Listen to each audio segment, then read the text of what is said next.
Hey everyone, Mike here with Side Hustle Magazine. Welcome back to the channel. Now, if you're new, my name is Mike. This is my journey into creating Side Hustle Magazine.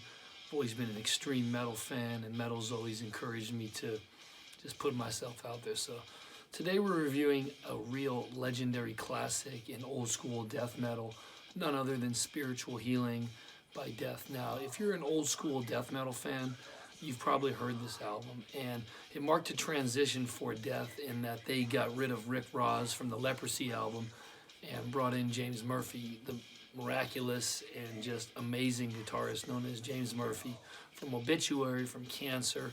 Everything that he did at that time was really a gem of old school death metal. But nonetheless, this is a strange time period for Death. They released Scream Bloody Gore in '87, Leprosy in '88, and then '90, this Spiritual Healing. And this was also the infamous touring time when Chuck was not in Europe with them. So it was a bit of a controversial time.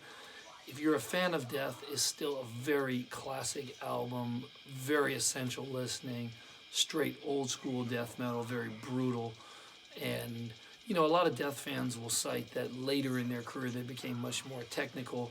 The next year, 1991, they would release Human, which is potentially regarded as their best work.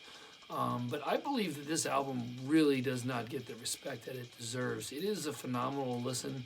There's only 8 songs, kind of very reminiscent of Metallica, Master of Puppets. There's only 8 songs, very powerful, not really any fillers.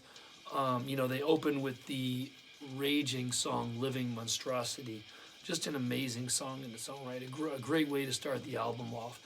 And very powerful, very straight to it, altering the future. There's really some great tracks on here. Now, if I'm being truthful, Leprosy in '88 is the best sound that I think Death ever got.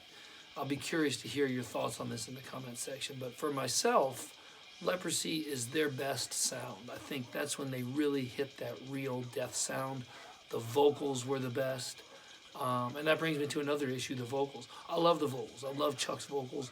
I love the brutal, old school Death vocals. I love the later work, but if I had to choose, I would go with the old school, brutal death metal vocals. Now, in '88, when they did Leprosy, that is my favorite vocals of Chuck. I think those really hit home to what death metal is.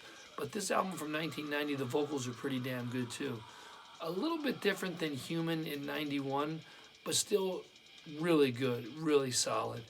And again, if I'm choosing, I'd probably have to choose '88 Leprosy as far as the best sound of the guitar, the overall atmosphere, and Chuck's voice. But Living Monstrosity is something that should not be missed. It really doesn't get talked enough about in metal history. That's one I want to bring a little bit of a light to it. And yeah, I'm really curious to hear your guys' thoughts on this. What do you think of Spiritual Healing by Death? Stay metal. See you in the next video.